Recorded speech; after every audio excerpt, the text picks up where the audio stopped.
શરૂઆત મહત્વપૂર્ણ ખબરથી અમરેલીથી આવી રહ્યા છે સમાચાર। અમરેલીના જાફરાબાદમાં 3 કલાકથી વિકરાળ આગ લાગેલી છે। બાબરકોટ ગામ નજીક કારખાનામાં આગ લાગી। કચરાનું રિસાયકલિંગ કરતું કારખાનું ભડકે બળી ગયું। આગે વિકરાળ સ્વરૂપ ધારણ કરતા અફરાતફરી મચી ગઈ। દૂર દૂર સુધી ધુમાડાના ગોટે ગોટા દેખાયા। મામલતદાર જાફરાબાદ પોલીસની ટીમો ઘટના સ્થળે પહોંચી ગઈ। રાજુલા જાફરાબાદ બંને નગરપાલિકાના ફાયર વિભાગની ટીમો પણ પહોંચી। પીપાવાવ પોર્ટ અને ખાનગી કંપનીઓના ફાયર બ્રિગેડ કામે લાગેલા છે।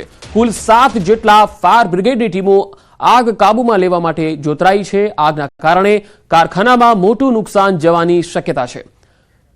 વધુ માહિતી મેળવીએ સંવાદદાતા અમરેલીથી રાજન ગઢિયા જોડાયા છે। રાજન, બાબરકોટ ગામ નજીક જે આગ લાગી છે કેટલે અંશે કાબુ મેળવી શકાયો છે અત્યાર સુધીમાં? પંકજ, આ આગની ઘટનામાં સૌથી મોટા અપડેટ એ છે કે લગભગ છેલ્લા 3 કલાકથી જે આગ શરૂ છે તેના પર કંટ્રોલ કરવાનો પ્રયાસ થઈ રહ્યો છે, પરંતુ પવનની ગતિ વધારે હોવાના કારણે આગ પર કાબુ મેળવવો ખૂબ મુશ્કેલ થઈ રહ્યો છે। હજુ પણ આ આગ યથાવત છે। આસપાસની ખાનગી કંપનીઓના ફાયર ફાઈટર તેમજ રાજુલા અને જાફરાબાદ નગરપાલિકાના ફાયર ફાઈટર અને તેમના જવાનો સતત આગ પર કાબુ મેળવવા માટેના પ્રયાસ કરી રહ્યા છે, પરંતુ આગ પર કાબુ મેળવવામાં હજુ સુધી સફળતા મળી નથી। પંકજ જી રાજન, આભાર માહિતી આપવા માટે।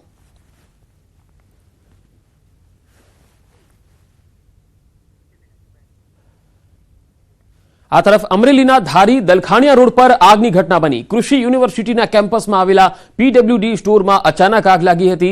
બિલ્ડિંગ જર્જરિત હાલતમાં હતું અને ઘણા સમયથી બંધ હાલતમાં હતું। આગને કારણે અંદર રહેલો લાકડા ઓજારોનો જથ્થો બળીને ખાખ થઈ ગયો।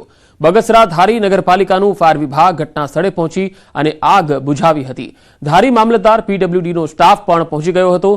જો કે ઘણા સમયથી બિલ્ડિંગ બંધ હાલતમાં હોવાથી કોઈ જાનહાનિ થઈ ન હતી।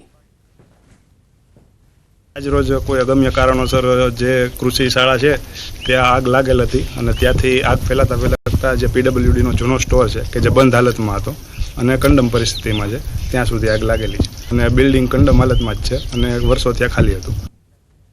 આ તરફ પોરબંદર જિલ્લાના રતનપર ગામ નજીક જુરીઓના જંગલમાં ફરીથી આગ લાગી ગઈ। આ જંગલ વિસ્તારમાં અવારનવાર અગમ્ય કારણોસર આગની ઘટના બનતી રહે છે, ત્યારે આજે ફરી એક વખત આગની ઘટના સામે આવી। રતનપર જંગલ વિસ્તારમાં ઓચિંતી ભીષણ આગ લાગતા આ અંગે પોરબંદર ફાયર બ્રિગેડને જાણ કરાઈ હતી। ફાયર બ્રિગેડની ટીમ પણ ઘટના સ્થળે આવી પહોંચી હતી। ફાયર બ્રિગેડની ગાડીઓએ પાણીનો મારો ચલાવી આગ પર કાબુ મેળવવા પ્રયાસ હાથ ધર્યા હતા।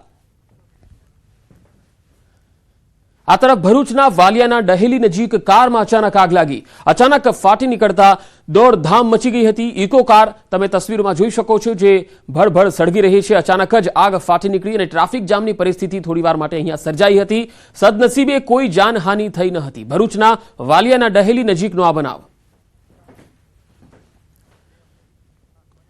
હવે આગની અલગ અલગ 4 તસવીરો આપણે બતાવીએ। આજે દિવસમાં 4 અલગ અલગ આગના બનાવો બન્યા। ભરૂચની આ તસવીર તો તમે જોઈ। હવે આજે અમરેલીના જે 2 બનાવો બન્યા જેમાં 2 જગ્યાએ આગ લાગી। અમરેલીની આ 2 તસવીર, એક જાફરાબાદ અને એક અમરેલીમાં। તો ત્રીજી તસવીર પોરબંદરની છે। પોરબંદરમાં પણ આગ લાગી હતી। જુરીઓના જંગલમાં આગ લાગી હતી। અમરેલીના જે 2 આગના બનાવો બન્યા, એક કારખાનામાં આગ લાગી હતી અને બીજી તસવીર તમે જોઈ શકો છો એ પણ અમરેલીની છે જ્યાં કૃષિ યુનિવર્સિટીમાં આગ લાગી હતી। અને ચોથી તસવીર ભરૂચના ડહેલી નજીક એક ઇકો કાર ભડભડ સળગી ઉઠી।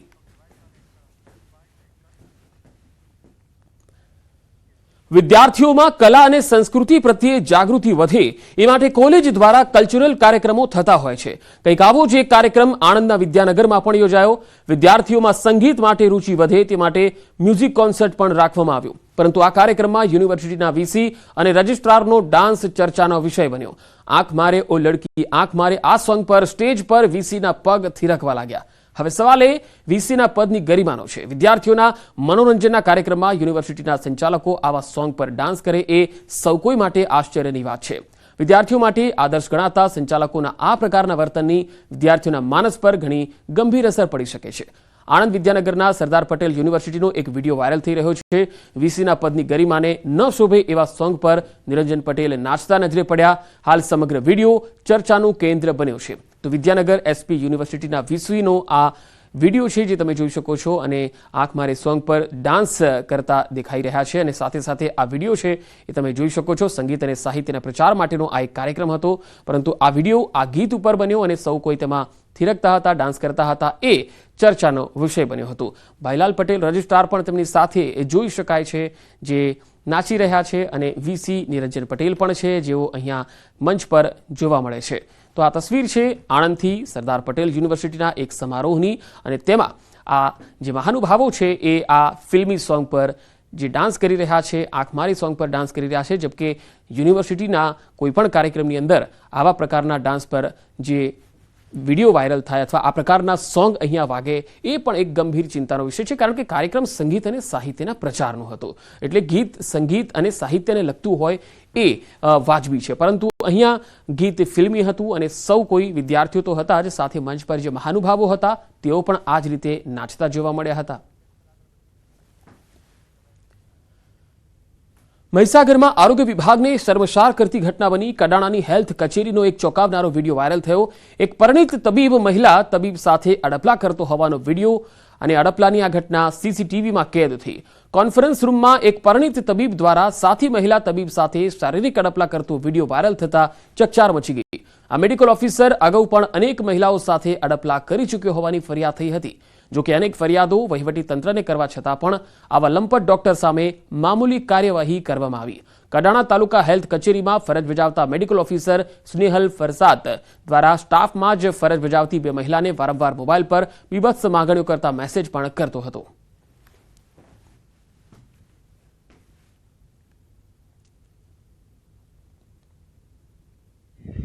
વાયરલ વિડીયો અમારે ત્યાં આવેલો છે, એની તપાસ અમે ચાલુ કરી દીધી છે અને તપાસના અંતે દોષિત જે હશે એની સામે અમે શિક્ષાત્મક કાર્યવાહી કરીશું. કચ્છના બિદડા ગામનો એક વિડીયો વાયરલ થયો. 3 મહિલાએ એક વ્યક્તિને માર માર્યો હતો. માર માર્યાના સીસીટીવી વાયરલ થયા. જાહેર રસ્તા પર લાકડી દંડા વડે હુમલો કરવામાં આવ્યો. યુવતીને બગાડી જવાના બંદૂકમાં હુમલો કરાયો હોવાનું અનુમાન છે. સોશિયલ મીડિયામાં વિડીયો વાયરલ થતા પોલીસની કાર્યવાહી. પોલીસે આ વિડીયોને લઈ વધુ તપાસ હાથ ધરી છે. વડોદરામાં જાહેરમાં મારામારીનો એક વિડીયો વાયરલ થયો. ફતેગંજ વિસ્તારમાં મારામારીની ઘટના. યુવકોના 2 ગ્રુપ વચ્ચે જાહેરમાં મારામારી. કયા કારણોસર મારામારી થઈ તેનું હજુ કારણ સ્પષ્ટ થઈ શક્યું નથી. સીસીટીવી ફૂટેજના આધારે પોલીસે આ માથાભારે શખ્સોની શોધખોળ હાથ ધરી છે.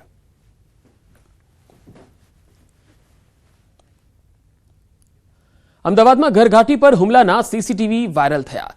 શેલા નજીક 2 દિવસ પહેલા આ બનાવ બન્યો હતો. ઉછીના પૈસા ન આપતા ઘરઘાટી પર હુમલો કરવામાં આવ્યો. 12 શખ્સોએ હુમલો કર્યાના સીસીટીવી જે છે એ જોઈ શકાય છે. યોગેશ મીણા અને રાહુલ સરપોટાએ ઘરઘાટી પાસે ઉછીના રૂપિયા માંગ્યા. રૂપિયા આપવાની ના પાડતા લાકડી દંડા અને વાયરથી હુમલો કર્યો. ઇજાગ્રસ્ત યુવકને માર મારતા સમયનો આ વિડીયો છે જે સામે આવ્યો છે. બોપલ પોલીસે રાયોટિંગનો ગુનો દાખલ કરી 11 શખ્સોની ધરપકડ કરી લીધી છે. ડોડાસા નજીકના આલીદર ગામે બાહોશ પિતાનો કિસ્સો સામે આવ્યો. 5 વર્ષની બાળા પર સિંહણે હુમલો કરતા પિતાએ સિંહણ સાથે બાથ ભીડી અને દીકરીને સિંહણના મોંમાંથી છોડાવી સિંહણ ત્યાંથી ભગાડી દીધી હતી. તે બાદ દીકરીને હોસ્પિટલમાં સારવાર અર્થે ખસેડવામાં આવી.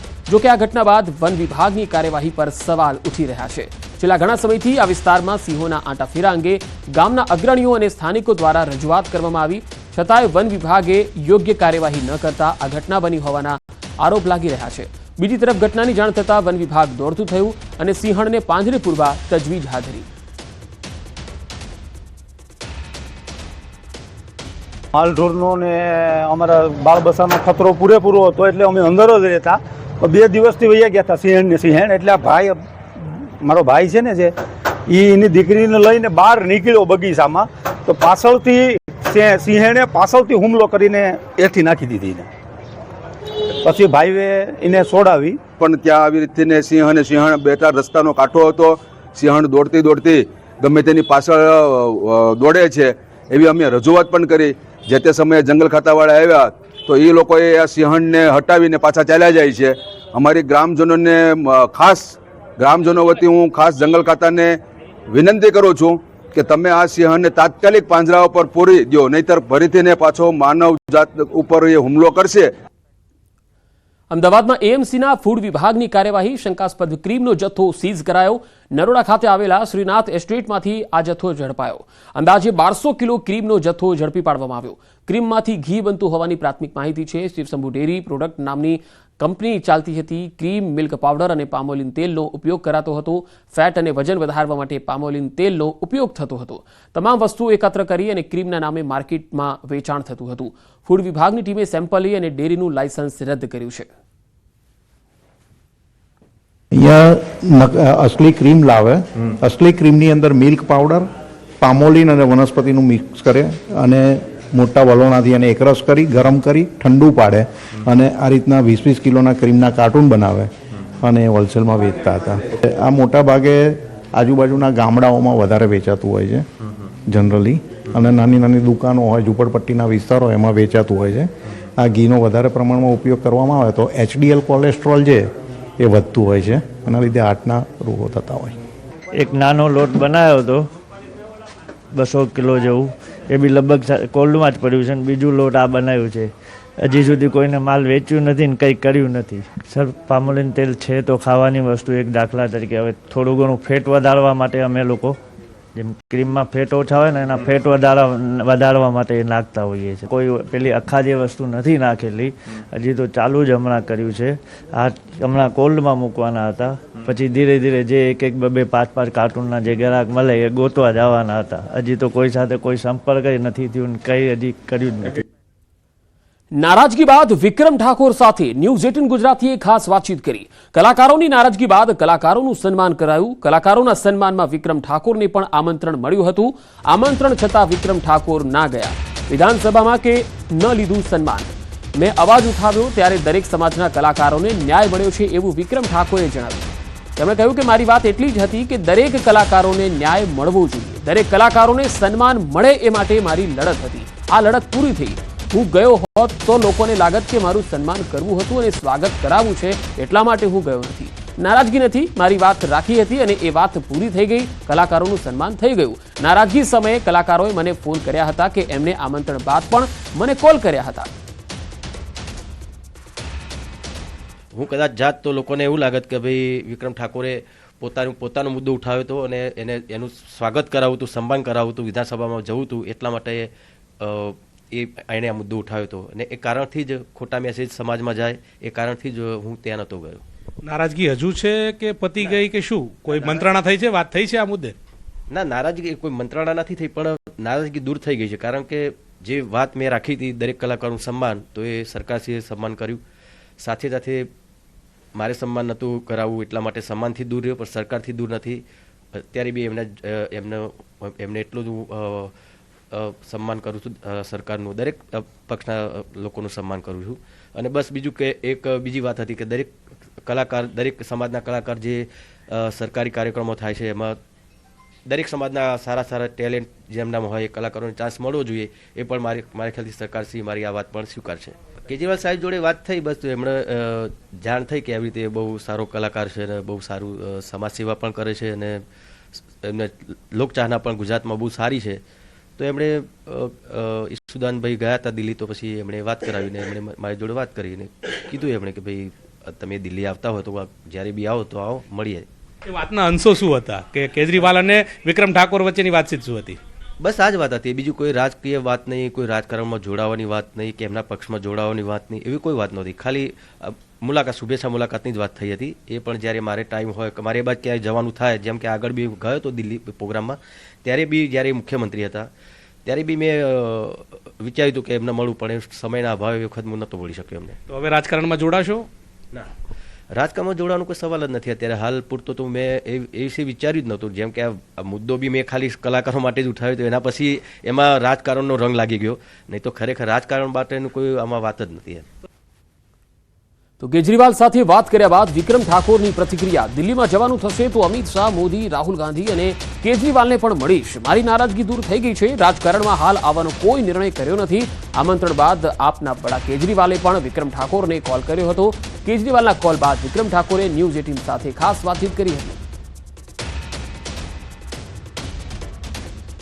અને એમણે આજે મુદ્દો ઉઠાવ્યો તો ગુજરાતમાં એમના પ્રત્યે એક સિમ્પથી જાગી છે. એટલે અરવિંદ કેજરીવાલજી એ મને કહ્યું કે તો આપણે વાત કરીએ. મેં વિક્રમભાઈ સાથે મારા જ મોબાઈલથી વાત કરાવડાવી. વિક્રમભાઈને અરવિંદજીએ આમંત્રણ આપ્યું છે. સ્વાભાવિક છે કે હંમેશા ચર્ચા છે એ હેલ્ધી ચર્ચા હોય, જરૂર નથી કે બધી જ પોલિટિકલી હોય. એટલે અરવિંદ કેજરીવાલજીએ કીધું કે આપ આવીએ દિલ્હી ઓર આપણે મળીએ છીએ, વાતો કરીએ છીએ, સમાજના મુદ્દાઓની ચર્ચા કરીએ, સમાજના જે ઇસ્યુ છે એની ચર્ચા કરીએ, ફિલ્મ ઇન્ડસ્ટ્રીઝ છે, કલાકારોના ઇસ્યુ છે એની ચર્ચા કરીએ. અને એ મામલે વિક્રમભાઈને આમંત્રણ અરવિંદજી આપ્યું છે. મને વડોદરા શહેરના મેયર અને મ્યુનિસિપલ કમિશનર વચ્ચે ખટરાગ યથાવત છે. ભારે વિવાદ બાદ પણ મ્યુનિસિપલ કમિશનરે મેયરને ન ગણકાર્યા. મેયર સાથે વિશ્વામિત્રી પ્રોજેક્ટ મામલે ચર્ચા કરવાનું ટાળ્યું. વિશ્વામિત્રી નદીની મુલાકાત દરમિયાન સંકલનનો અભાવ જણાયો. શહેર ભાજપ પ્રમુખની મધ્યસ્થી બાદ પણ મ્યુનિસિપલ કમિશનરે મેયર સાથે અંતર બનાવી રાખ્યું. મેયર સમગ્ર વિવાદ મામલે ગોળ ગોળ જવાબ આપ્યા. સ્થાયી સમિતિના ચેરમેને કહ્યું, અમારા વચ્ચેની ગેરસમજ અને મનદુખ દૂર થયું. નદીની કામગીરીનું નિરીક્ષણ કરવા પહોંચ્યા હતા પદાધિકારીઓ. શહેરના હોદ્દેદારો અને પદાધિકારીઓ નિરીક્ષણ કરવા પહોંચેલા. હોદ્દેદારો તેમજ પદાધિકારીઓએ વિશ્વામિત્રી નદીની મુલાકાત લીધી. મેયર સહિત તમામ 5 હોદ્દેદારોએ કલાલી ખાતે વિશ્વામિત્રી નદીની મુલાકાત લીધી હતી.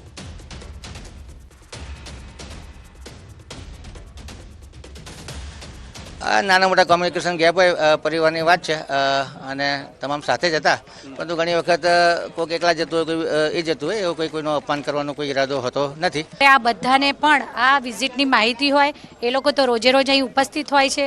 રોજે રોજની અપડેટ્સ ઓફિસમાં અધિકારીશ્રીઓ દ્વારા મેળવી લેવામાં આવતી હોય છે. પરંતુ કેટલાક વિષયો એવા હોય છે કે જે સ્થળ ઉપર જાત વિઝિટ કરવામાં આવે ત્યારે વિષય ધ્યાને આવતો હોય છે. રાજકોટમાં અકસ્માત બાદ આરોપી બદલવા મામલે તપાસ ચાલી રહી છે. આરોપ મામલે ડીસીપી જગદીશ બાંગરવાનું નિવેદન. આક્ષેપ બાદ તપાસ અધિકારી બદલી નખાયા. 21 તારીખે ફરિયાદ દાખલ કરવામાં આવી હતી. તો આ સમગ્ર મામલે નબીરાઓને બચાવવાનું કારસ્તાન ખુલ્લું પડી ગયું હતું. ડ્રાઈવર બદલ્યો હોવાનું પોલીસે કબૂલ્યું. ડ્રાઈવર બદલવાની ઘટનાના સીસીટીવી સામે આવ્યા. 21 માર્ચે ન્યારી ડેમ રોડ પર અકસ્માત થયો હતો. મીડિયામાં અહેવાલ પ્રસારિત થયા બાદ પોલીસે કબૂલ્યું. પોલીસ સમક્ષ હાજર થયેલ આરોપી ડ્રાઈવર ખોટો છે. સગીર યુવક કાર ચલાવતો હતો, જેની ઓળખ થઈ ચૂકી છે. ફરિયાદીએ પોલીસ કમિશનર અને ગૃહમંત્રીને કરેલી અરજીમાં સનસનીખેજ આરોપ લગાવાયો હતો. અકસ્માત બાદ ડ્રાઈવર બદલ્યાનો આરોપ થયો હતો. અકસ્માત સર્જનાર નબીરાઓ ત્યાંથી ચાલ્યા ગયા અને બાદમાં પોલીસ સાથે સેટિંગ કરી ડ્રાઈવર બદલી નાખ્યો.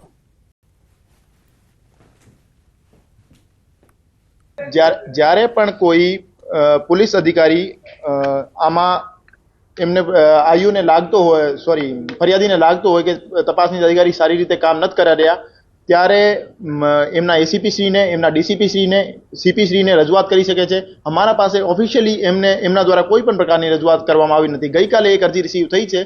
આના આધારે તપાસ આગળ વધશે. હજુ સુધી અટક પોલીસ દ્વારા નહીં કરવામાં આવો એનું એક મેજર રીઝન છે કે અત્યારે જે ભોગ બનનાર છે, જેના સાથે અકસ્માત થયો છે, આ હજુ સુધી હોસ્પિટલાઇઝ છે. તો એની હોસ્પિટલની કન્ડિશન શું છે એના આધારે કોઈ નવી કલમ ઉમેરો થવાની શક્યતા હોય અથવા નવા ફેક્ટ આવવાની શક્યતા હોય, એના કારણે હજુ સુધી અમે અટક નથી કર્યા. અને પછી છેલ્લા 2 દિવસમાં ફરિયાદી દ્વારા જણાવવામાં આવ્યું છે કે આ ડ્રાઈવર નહોતો, ખરેખર મારી ફરિયાદ ખોટી હતી, મેં જે આપી હતી, અને એમના બીજો ડ્રાઈવર હતો. તો આના આધારે અમે હોલ્ડ કર્યો છે કે હજુ સુધી જલ્દબાજીમાં કોઈને માણસને અટક નથી કરવું. સુરતના ઉત્તરાણ વિસ્તારમાં હિટ એન્ડ રન. 2 યુવતીને કાર ચાલકે ટક્કર મારી. હિટ એન્ડ રનની ઘટના સીસીટીવીમાં પણ કેદ થઈ. મોપેડ સવાર 2 યુવતીને કાર ચાલકે પાછળથી ટક્કર મારી હતી. સીસીટીવીના આધારે પોલીસે કાર ચાલકને ઝડપી પાડ્યો. કાર ચાલક વિક્રમસિંહ અટાલિયા હોવાનું સામે આવ્યું. પકડાયેલા આરોપી પર અગાઉ અનેક ગુના પણ દાખલ થયેલા છે. વડોદરાના વાઘોડિયામાં ડમ્પર ચાલકો બેફામ બન્યા. ફરી એકવાર રફતારનો કહેર સામે આવ્યો. વડોદરામાં ફરી ગમખ્વાર અકસ્માતની ઘટના સામે આવી. વાઘોડિયામાં ડમ્પર ચાલકે માતા પુત્રને અડફેટે લીધા. પ્રાથમિક જાણકારી પ્રમાણે હિટ એન્ડ રનની આ ઘટના વાઘોડિયા માળોધર રોડ પર બની, જ્યાં પૂરપાટ ઝડપે આવી રહેલા ડમ્પર ચાલકે એક્ટિવાને અડફેટે લીધી. આ અકસ્માતમાં માતા પુત્રીને ગંભીર ઈજા પહોંચી હતી. જોકે અકસ્માત સર્જી ડમ્પર ચાલક ફરાર થઈ ગયો હતો. અકસ્માતની આ ઘટના સીસીટીવીમાં કેદ થઈ. પોલીસે આ સમગ્ર મામલે વધુ તપાસ હાથ ધરી છે. રાજ્યના વધુ સમાચારો જોઈશું. હાલ રોકાઈશું એક બ્રેક માટે.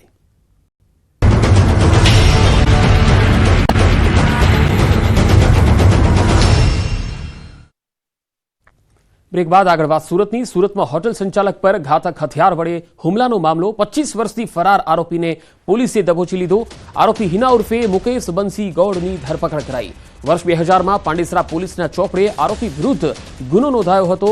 આરોપી પાંડેસરા હાઉસિંગ બોર્ડમાં રહેતો અને મજૂરી કામ કરતો હતો. આરોપીને ઓરિસ્સાના ગંજામ ખાતેથી ક્રાઇમ બ્રાન્ચે ઝડપી પાડ્યો. પોલીસથી બચવા આરોપી ભુવનેશ્વર સિમેન્ટ ફેક્ટરીમાં મજૂરી કામ કરતો હતો. ઓરિસ્સા પોતાના ઘરે આવતા આરોપીને ઝડપી પાડવામાં આવ્યો.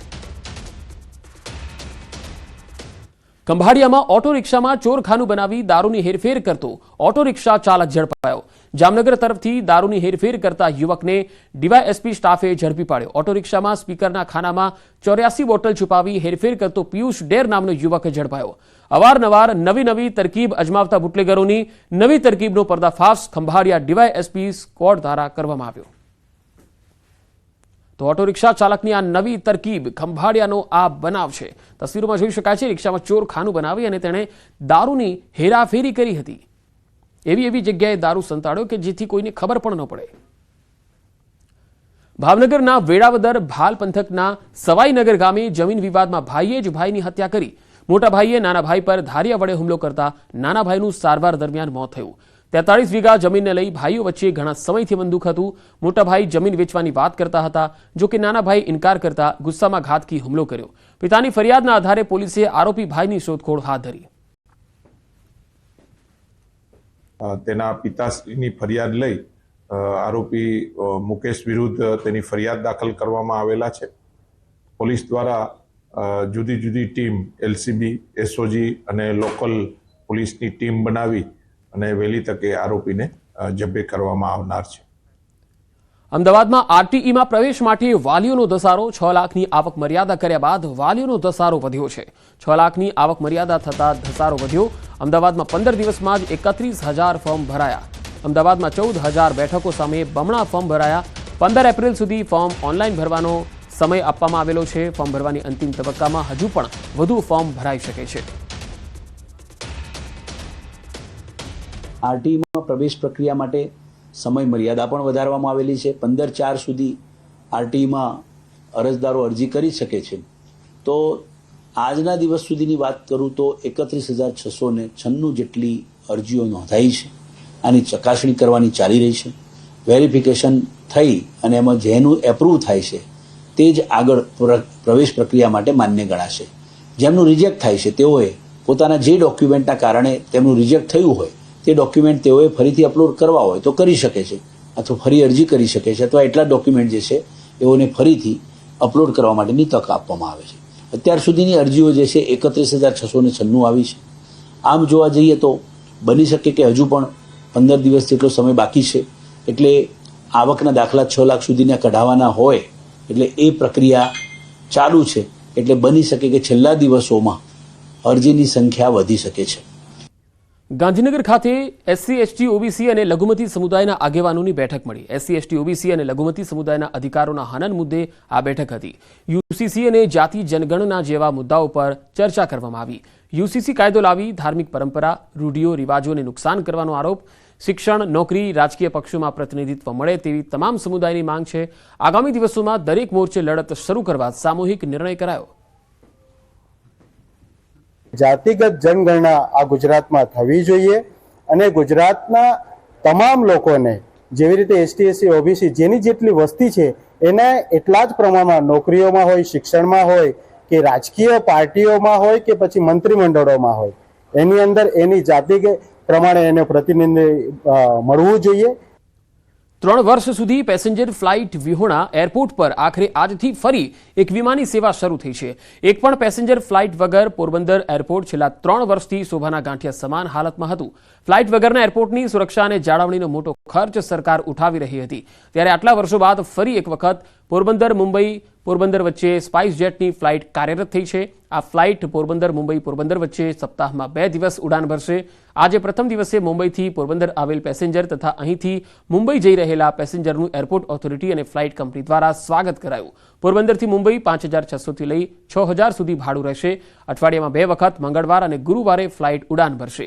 મુંબઈથી સવારે 11:35 કલાકે આ ફ્લાઇટ ઉડાન ભરશે અને બપોરે 1 કલાકે પોરબંદર એરપોર્ટ ખાતે આવી પહોંચશે. તો 1:25 કલાકે મુંબઈ જવા રવાના થશે. સામાન્ય રીતે મહાત્મા ગાંધીના જન્મસ્થળ અને કૃષ્ણ સખા સુદામાની જન્મભૂમિ હોવાના કારણે અનેક પ્રવાસીઓ અહીંની મુલાકાતે આવતા હોય છે. ત્યારે ફ્લાઇટની સેવાથી અનેક પ્રવાસીઓને લાભ મળશે.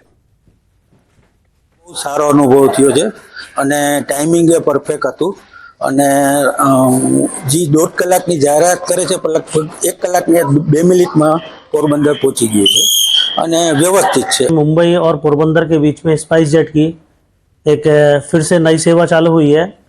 अभी ये हफ्ते में 2 दिन के लिए है. मंगलवार और गुरुवार हर हफ्ते 2 दिन जो है ये फ्लाइट यहाँ से जाएगी और कोशिश करेंगे कि ये फ्लाइट हर दिन के लिए हो जाए और ये फ्लाइट चालू रहेगी. વિજાપુરના ધારાસભ્ય સીજે ચાવડાની રક્તતુલા કરાઈ. સીજે ચાવડાના જન્મદિવસ નિમિત્તે રક્તતુલા કરવામાં આવી. વિજાપુરમાં રક્તદાન કેમ્પનું આયોજન કરવામાં આવ્યું. સાથે જ આંગણવાડીના બહેનોને પાણીના જગ આપવામાં આવ્યા.